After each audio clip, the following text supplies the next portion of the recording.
우리 한 번 더 기도하고 주님 말씀 듣습니다. 오늘 우리의 구원자 되신 하나님을 찬양하고 그 주님만을 우리가 다시 한번 경배하기 위하여 이 자리에 모였사오니 하나님 감사하며 오늘도 우리의 말씀이 주님의 말씀이 되어 우리의 마음을 힘있게 세우는 은혜가 되게 도와 주시옵소서. 오직 주님의 진리만이 전해지고 생명만이 전해지고 주님의 뜻만이 전해지는 은혜의 시간으로 붙잡아 주시옵소서. 예수님의 이름으로 기도합나이다. 아멘.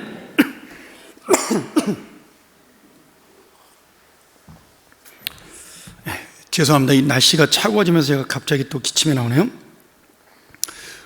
이번 주간에 제가 이제 날씨를 좀 보면서 그런 생각이 들었습니다. 이 겨울 날씨가 질기다.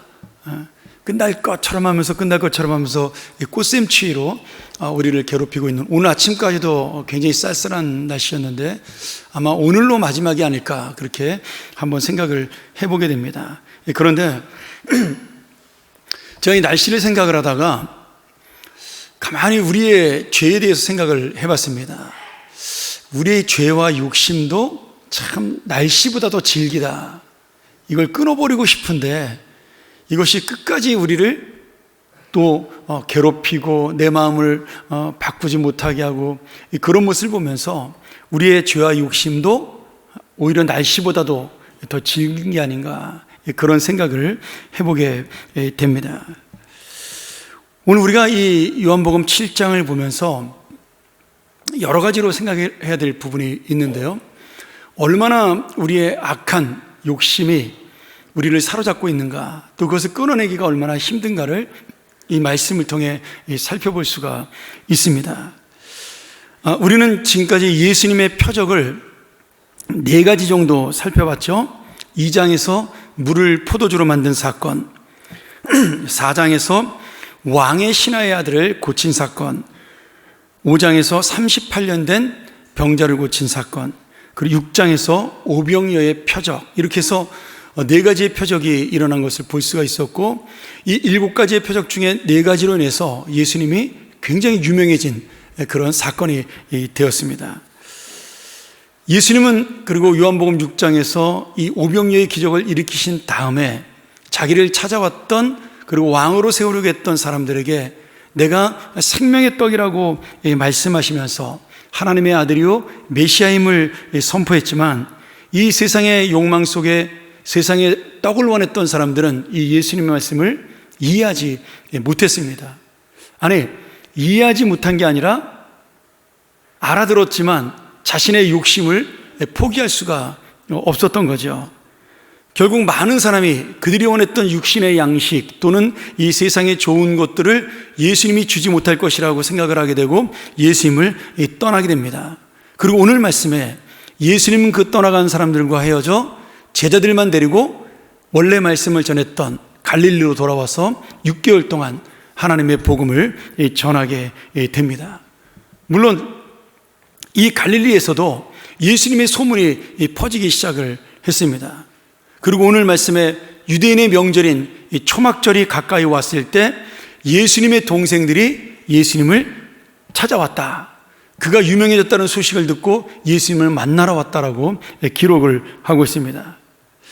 자, 우리가 예수님의 동생을 보면서 예수님의 동생들이 예수님을 만난 것이 이번이 처음이 아닙니다. 마가복음 3장 20절부터 35절에 보면 예수님이 공생의 초기에 처음에 이 하나님의 사역을 하면서 기적을 행하고 복음을 전했을 때, 그때 많은 능력을 예수님이 행한다는 소문을 듣고 예수님의 친척들과 동생, 그리고 예수님의 어머니 마리아가 예수님이 미쳤다라고 생각을 해서 예수님을 찾아옵니다. 마가복음 3장 21절 한번 볼까요? 예수의 친족들이 듣고 그를 붙들러 나오니, 그가 예수님이죠. 이는 그가 미쳤다 하밀러라. 아마 주변에 있던 예수님을 미워한 바리새인들이 저가 바알세불을 힘입어서 귀신을 쫓아낸다, 귀신의 왕이었던 그 바알, 사탄의 세력을 그가 힘입어서 귀신을 쫓아낸다는 소문을 퍼뜨려서 아마 그 소식을 들은 이 예수님의 친척과 가족들이 예수님을 더 이상 큰일을 내기 전에 빨리 집으로 데리고 가자. 아마 그래서 이 가버나움으로 예수님을 찾으러 왔던 것 같습니다. 결국 이 예수님의 가족과 친척들은 예수 그리스도를 메시아로 믿거나 하나님의 아들 구원자로 믿지를 않은 거죠. 그리고 이제 2년이 지난 다음에 다시 유명해진 예수님을 찾아와서 이번에는 형님이 그렇게 유명해졌는데 능력도 행하는데 이제는 유대 땅 예루살렘에 가서 말씀을 전하고 기적을 행해서 더 유명해진 사람이 있다라고 그렇게 요청을 합니다. 그리고 예수님은 이 동생들의 요청에 대해서 아직 나의 때가 오지 않았다라는 말씀으로 거절을 하게 되죠.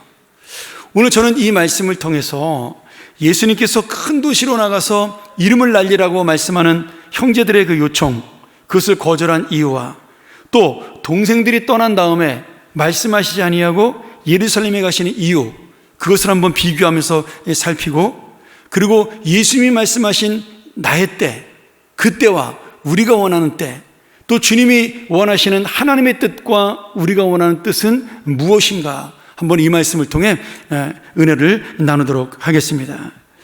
먼저 첫 번째로 예수님의 형제들은 지금 자신의 세상 욕심을 위해 자신들이 원하는 때 예수님께서 예루살렘에 가기를 원했습니다.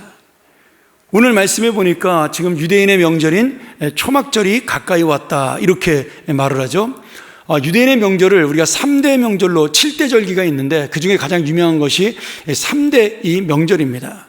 유월절, 그리고 오순절, 초막절, 이렇게 이 세 가지가 우리로 말하면 설날과 추석 정도의 명절입니다. 유월절은 우리가 잘 알죠. 이스라엘 백성이 출애굽할 때 10번째 재앙이 임해서 장자가 다 죽을 때 어린 양의 피를 문설주에 발라서 그 저주에서 벗어난 그것을 감사하는 의미로 드렸던 것이 바로 유월절입니다. 그리고 자세히 설명 못하지만 이 초막절은 우리가 말하는 추수감사절과 비슷한 그런 절기인데요, 이스라엘 백성들이 광야 40년 동안 하나님 앞에 이 은혜를 받고 살아갔던 것을 감사해서, 다시 말하면 추수기가 지난 이 초막절에 그들은 13살의 남자아이들 이상 되는 아이들은 다 예루살렘에 모여서 제사를 드리고, 그리고 각 가족이 광야로 나가 감람나무와 종려나무 가지로 얼기설기로 초막집을 짓고 거기서 7박 8일 동안 지내면서 하나님께 감사하는 절기였습니다. 그러니까 광야에서 그 고생을 하면서 지내면서 하나님이 우리를 인도하시 않았더라면 우리는 이 광야에서 죽을 수밖에 없었다, 이런 믿음을 가지고 이 초막절을 지킨 거죠. 지금 이 초막절에는 예루살렘에 많은 사람들이 모이니까 이 형제들이 예수님이 이때 초막절에 가서 예루살렘에서 기적을 행하고 또 말씀을 전하면 더 유명해져서 높은 사람이 되지 않을까, 그렇게 생각을 하게 된 겁니다. 그리고 자기들은 그 예수님의 어떤 유명세에 힘입어서 뭔가 떡고물이라도 하나 얻어먹을 수 있지 않을까, 그 생각을 하고 자신들의 욕심으로 예수님을 예루살렘으로 가라고 그렇게 요청을 한 것이죠. 그런데 오늘 이 말씀 가운데 5절 말씀이 굉장히 중요합니다. 5절에 보면 이는 그 형제들까지도 예수를 믿지 아니함이로라, 이렇게 되어 있어요. 이게 참 재밌죠? 예수는 믿지 않는데, 예수님을 하나님의 아들이나 구원자 메시아로 믿지는 않는데 지금 그의 유명세는 이용하고 싶다, 이런 뜻이 되는 겁니다. 예수님의 능력을 보고 예수님의 복음을 듣고도 이 예수님의 형제들은 예수님이 하나님의 아들이라는 사실을 믿지를 않았습니다.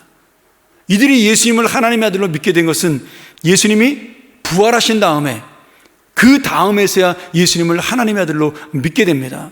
그렇게 해서 유대의 그 교회 초대교회 지도자가 된 사람이 예수님의 동생이었던 야고보지요. 야고보서를 쓰셨던.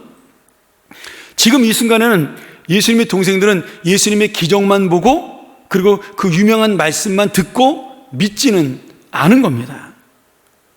그럼에도 예수님의 능력 때문에 유명해질 기회를 잡았으니까 이제는 유명해진 형님 덕을 나도 한번 봐야 되겠다, 이렇게 생각을 한 거죠.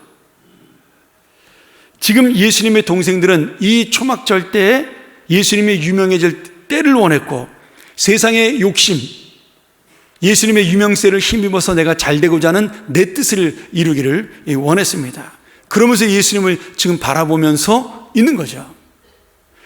여러분, 이 모습을 우리는 어디서 봤죠?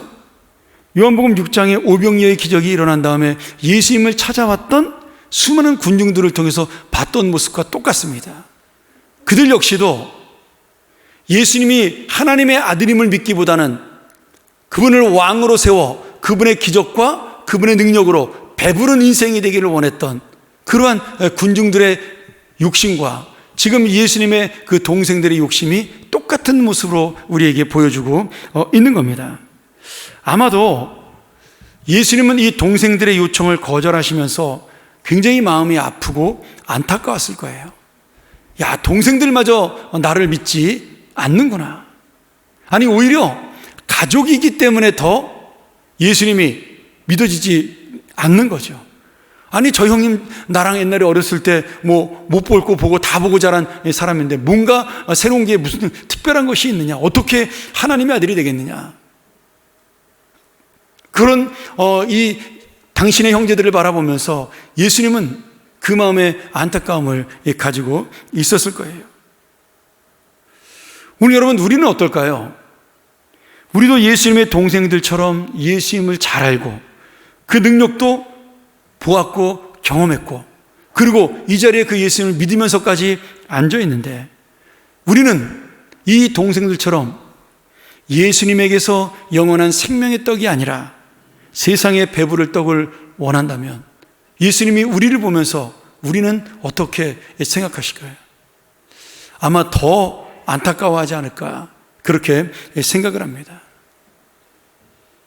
우리가 예수를 믿는 것이 진짜 예수를 믿는 것인지, 정말 주님을 향한 내가 믿음으로 감사함으로 살아가는지, 오늘 이 말씀은 우리에게 많은 생각을 하게 해줍니다.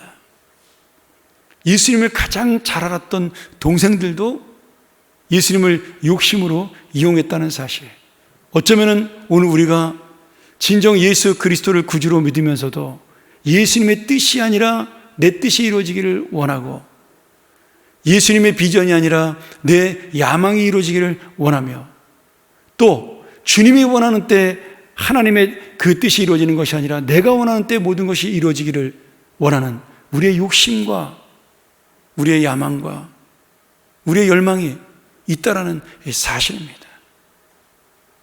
사랑하는 여러분, 오늘 이 동생들을 바라보면서 나는 이 동생과 같은 사람이 아닌가 다시 한번 생각하시면서, 내가 원하는 것은 바로 주님의 때와 주님의 뜻이 이루어지는 믿음의 소원이기를 간절히 축원합니다. 두 번째로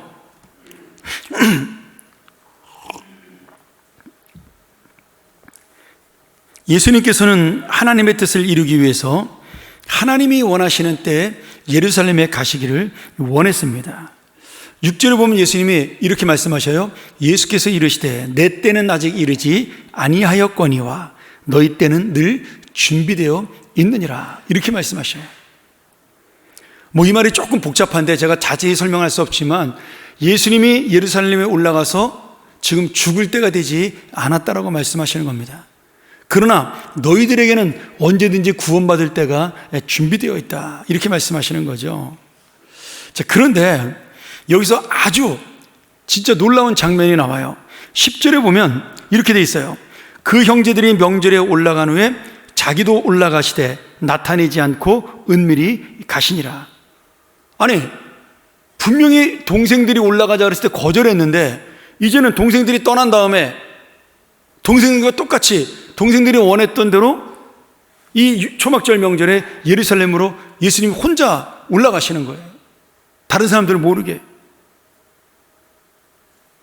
아니, 이왕이면 동생들한테 그래 내가 올라가 줄게, 이왕 올라갈 건데 그렇게 말씀해 주면 좋은데, 단호하게 거절해 놓고서는 이제 와서 예수님은 동생들은 몰래 예루살렘에 올라간단 말이죠. 우리가 볼 때 너무나 이상한 구절이죠.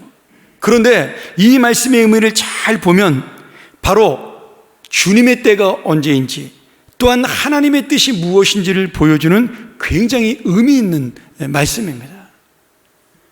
예수님은 동생들이 제안했던 예루살렘 갈 때와 유명해지기를 원하는 동생들의 뜻을 구별하시면서 나의 때는 너희의 때와 다르고 나의 뜻은 너희의 뜻과 다르다. 내가 지금 똑같은 모습으로 똑같은 시간에 예루살렘에 가지만 너희들이 원하기 때문에 내가 가는 것이 아니라 나는 하나님의 뜻을 이루기 위해서 내가 원하는 때에 가는 것이다라고. 지금 겉모습으로 볼 때는 같은 시간 같은 모습으로 가는 것처럼 보이지만 그 중심에 들어있는 하나님의 의미와 본질, 예수님이 원하고자 하는 그 놀라운 비전은 전혀 다른 의미를 가지고 있는 겁니다. 왜냐하면 예수님은 지금 동생들이 원하는 세상의 욕심을 이루기 위해 예루살렘에 가시는 것이 아니라 하나님께서 원하시는 구원의 사역을 이루시기 위해 가시기 때문입니다. 우리는 이것을 동상이몽이라고 합니다. 동상이몽. 똑같은 모양을 보고 서로 다른 꿈을 꾼다라는 거죠. 그런데 예수를 믿는 사람들은 같은 꿈을 꾸어야 하는 겁니다.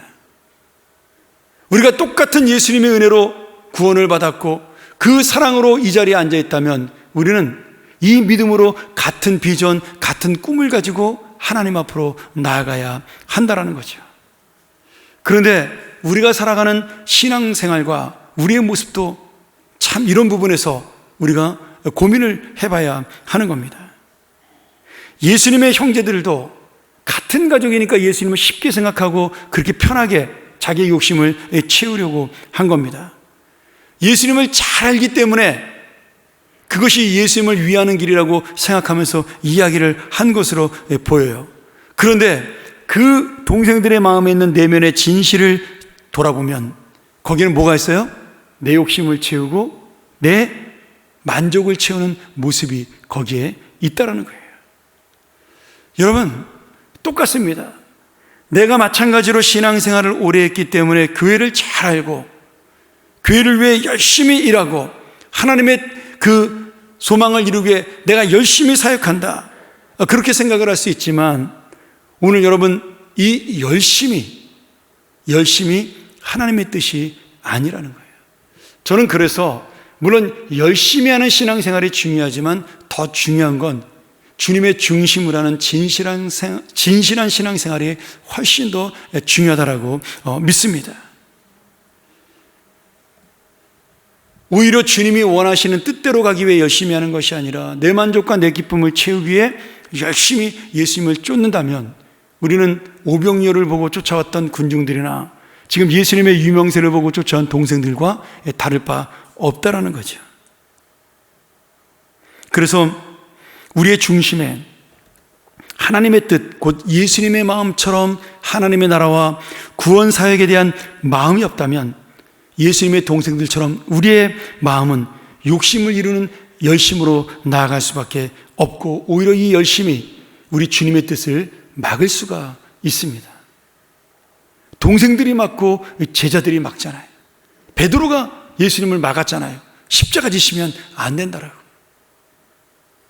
제가 그 전사 시절에 제가 목사 안수를 받았던 교회가 이제 강남에 있었는데 우리 그 교회가 강남에서 그 봉은사 바로 옆에 있었습니다. 제가 4월 초파일날 우리 청년들을 데리고 그 봉은사에 놀러 간 적이 있어요.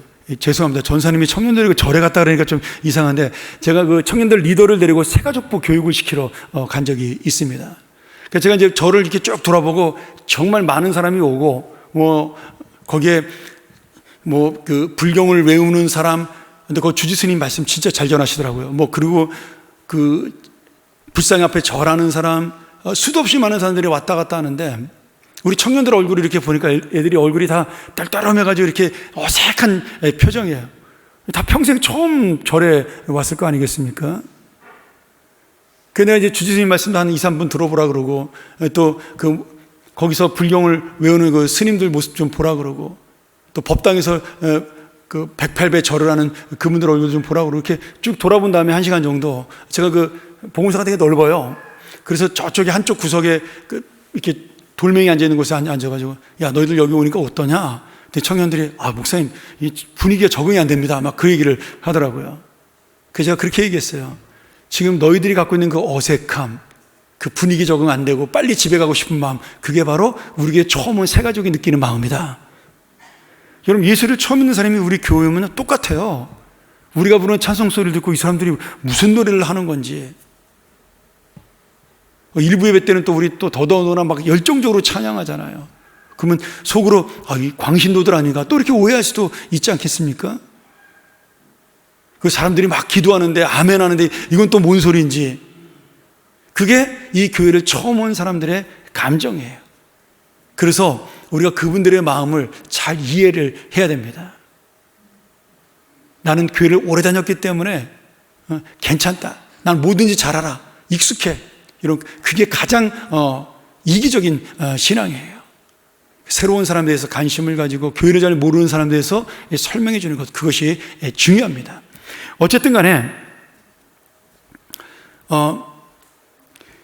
제가 절에 가서 그때 본 분들 중에 누가 있냐면 그 불상 앞에서 108배 절을 하시는 분들을 봤어요. 근데 그 절을 하시는 분들은 다 연세가 많으신 분들이었습니다. 제가 그때 27, 8밖에 안 됐었으니까 뭐 그때 진짜 젊었을 때죠. 근데 그분들이 이렇게 절을 하는데 안타깝기도 하고, 죄송합니다, 불교를 폄하하려고 하는 얘기는 아닙니다.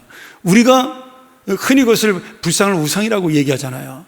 근데 그 사람이 지어놓은 우상 앞에 108번의 절을 하는데, 여러분 108번 절해 보신 적 있어요? 108번이 아니라 30번만 절해도 허리가 끊어집니다. 저는 절에 가서 절한 건 아니고요. 장례식장에서 제가 해보니까, 인사한다고 맞절을 해보니까 한 10대 번 했더니 허리가 아프더라고요. 이번에 저희 처할머님 소천하셨을 때 저희 처할머님이 99에 소천하셨습니다. 저희 장인어른이 80이세요.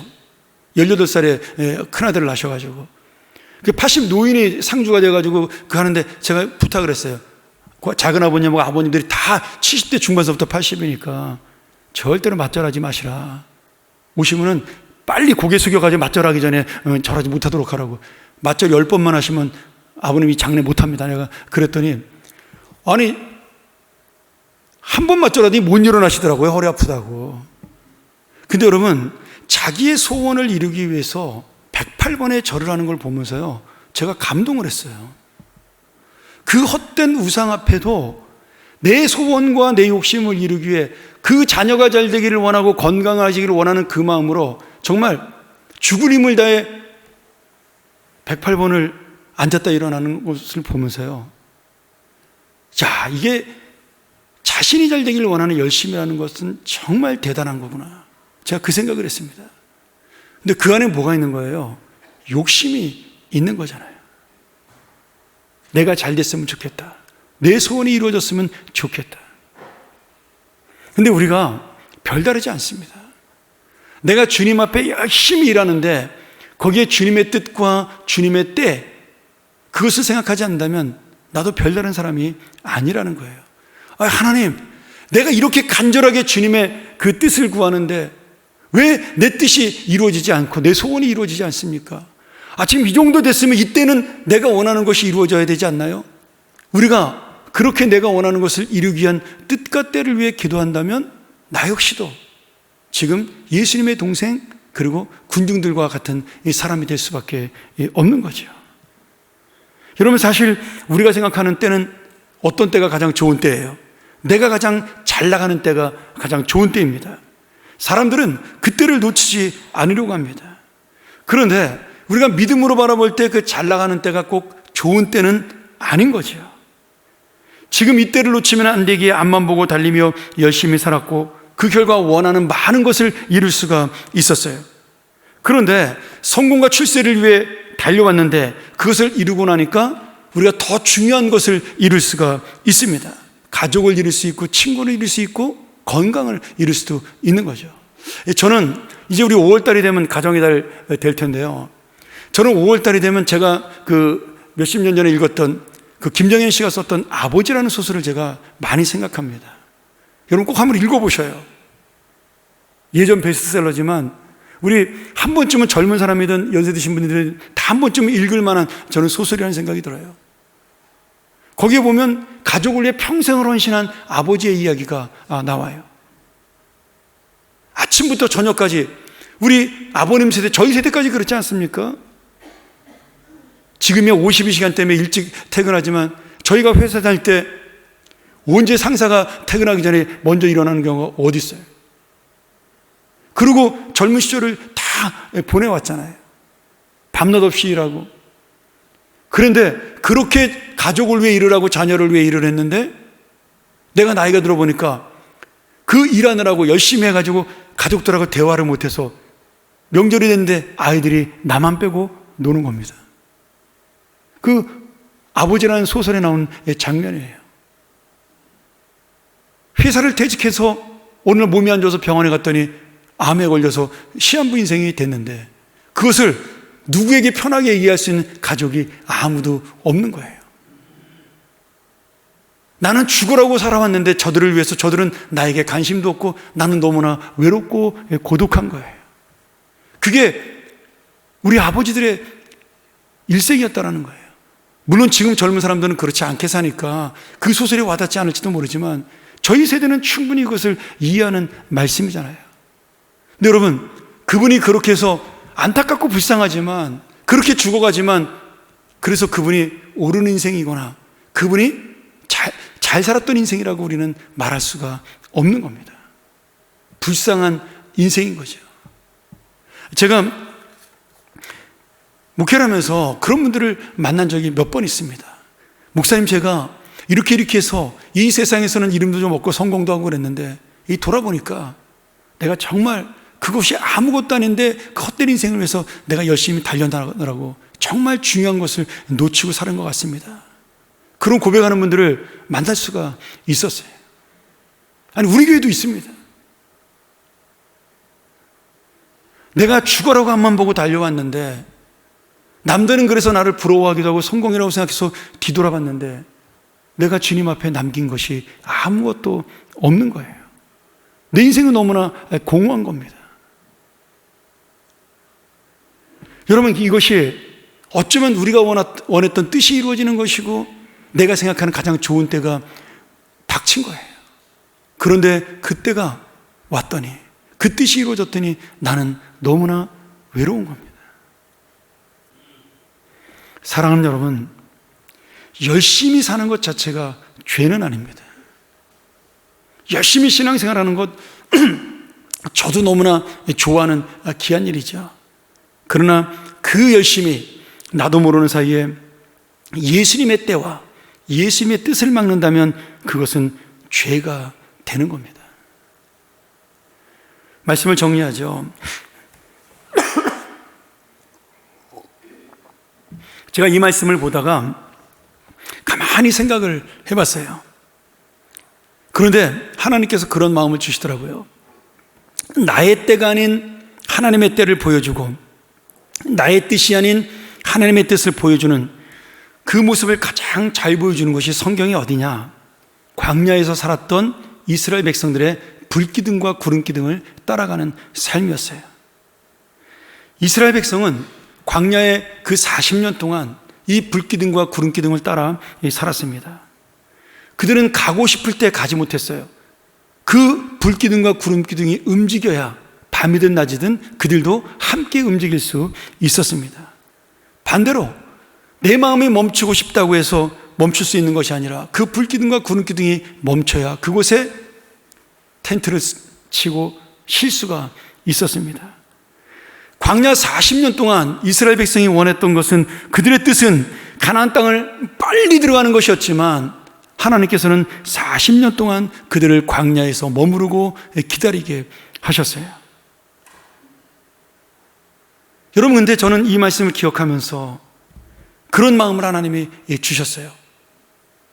그렇게 지지고 볶고 40년 동안 이스라엘 백성이 살았음에도 불구하고 하나님은 그들을 끝까지 구름기둥과 불기둥으로 가장 좋은 때, 가장 좋은 뜻으로 인도해 주셨다는 사실입니다.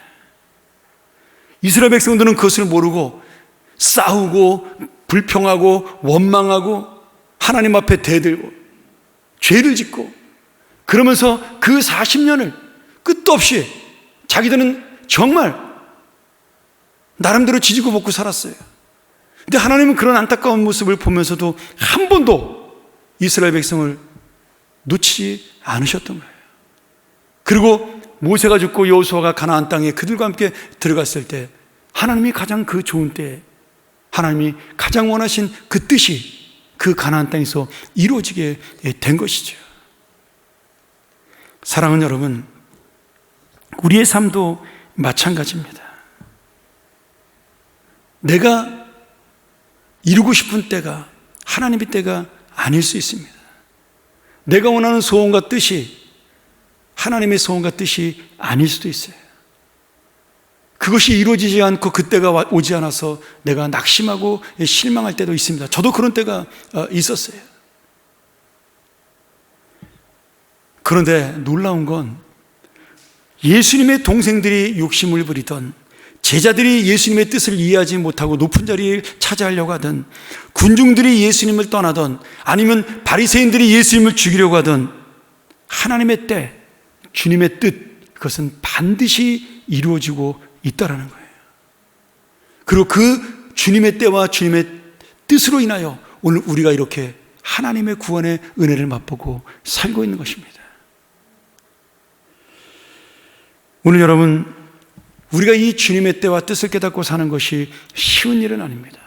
그런데 오늘 이것이 이루어지지 않아도 내가 하루를 살아가는 것이 바로 주님의 때를 이루는 삶이 되고, 내가 오늘 이 시간 주님 앞에 엎드리는 것이 바로 주님의 뜻을 이루는 기도가 되고, 그래서 오늘 주님과 내가 하나가 되는, 그래서 정말 이 놀라운 하나님의 나라가 이 땅에 이루어지고 하나님의 영혼들이 살아나는 역사를 우리 교회를 통해 보여주고 여러분의 열심을 통해서 그 열매를 맺는 귀한 삶, 그래야 어느 순간에 내가 내 인생을 뒤돌아볼 때 내가 가장 원했던 뜻이 이루어졌고 내가 가장 좋았던 그때가 바로 그것이었구나, 이렇게 깨닫는, 그래서 하나님께 감사할 수 있는 우리의 인생이 되고 또 하나님이 기뻐하시는 놀라운 우리 믿음이 되기를 주의 이름으로 간절히 축원합니다.